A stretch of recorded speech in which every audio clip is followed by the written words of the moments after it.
内丝滑了，这个内丝废掉了，这个曲角根本拆不下来。换一个花洒怎么遇到这个事情？哎，运气不好啊！咱就用热风枪把这个烤一烤，把这个内牙整个把它拔出来。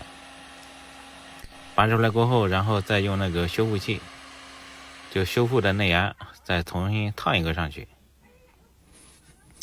这个都是网上买的，之前买的。这个烫的还是蛮轻松的啊，没那么费力气。这个一定要烫到位，你不烫到位的话，它到时候结合的不太牢固，那样是不好的，会漏水。这样就向上一怼，那就 OK 了。你瞧，多漂亮，漂亮的要死。下面就曲角，缠上绳料带。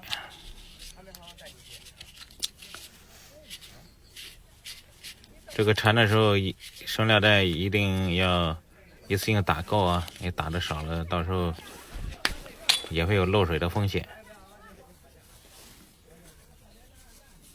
咱用扳手再拧一拧。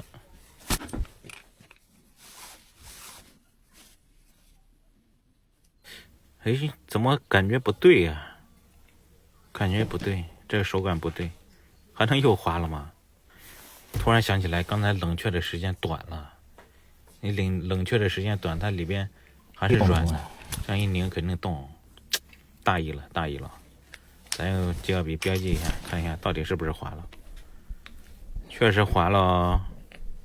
哎，前功尽弃啊！翻车了，这个要重新搞下来，还要把那个再重新烫下来，都被自己气笑了。哎，没有量透，然后就是上那个曲角，导致里面把它滑牙了。你如果让它多量一会儿，它应该就是很牢固，那个皮板儿的应该会很硬朗，应该不会滑，就是因为冷却的时间短了。这个吃一堑长一智啊，这个堑我帮你们吃了，希望大家以后如果遇到这种情况，一定要注意，要把它量透了，才能去上曲角。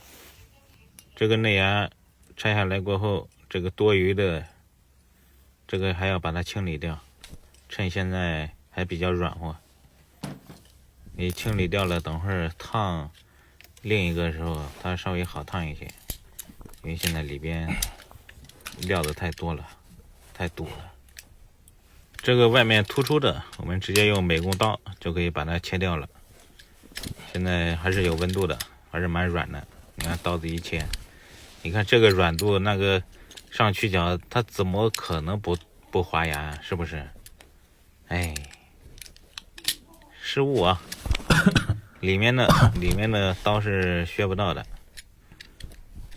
我们这边只能用上钻头，就上那个22的传筒器，直接打，这样的话就可以把它清的稍微少一点，这样等会烫的时候就会更轻松一些。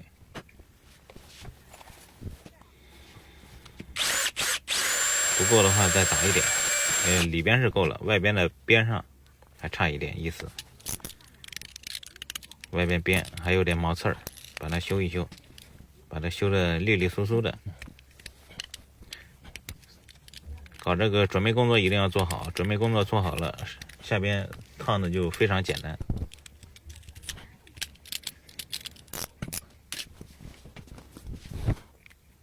里边有残渣，把它清出来。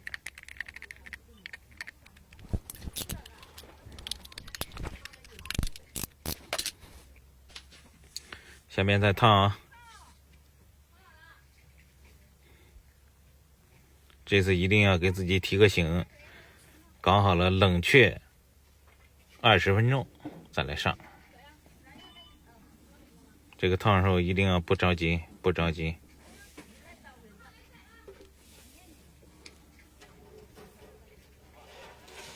让它烫到位。这个已经错过一次了，不能再错了。烫好过后，然后冷却20多分钟，然后再来上。这下上还要轻轻的上。右边那个需要加长的曲角，我们也把它拧上。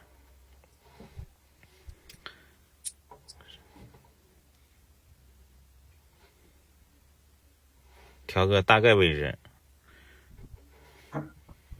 然后拿出混水环。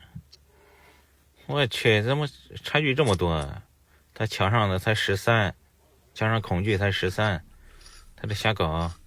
我们上在主要是他右边那个，它是有点向内倾斜的。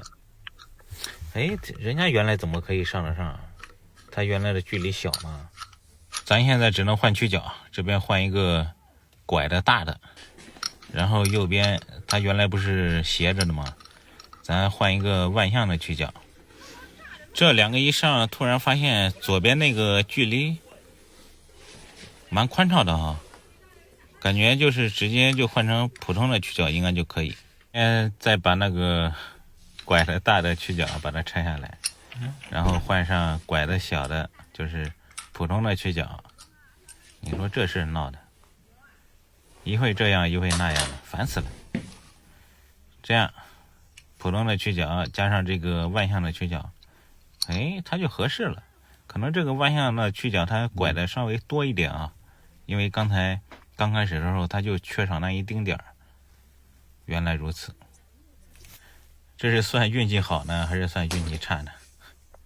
我也是无语了。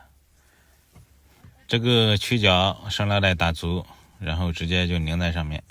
这个用扳手拧的时候一定要注意啊，这不能太用力拧了，就是拧的差不多，保持它不漏水就行了。上好过后，然后再用混水环在上看一下，保持它水平就 OK 了。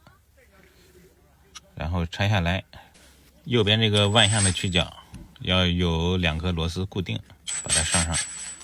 这个就一次性把它调好。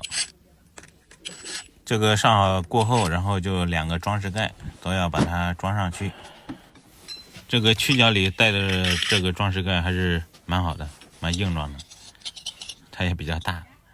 它这个花洒上的反而不好。这个混水环我们也就直接把它装上去。这后边的步骤就很简单了，咱就看看怎么装的吧。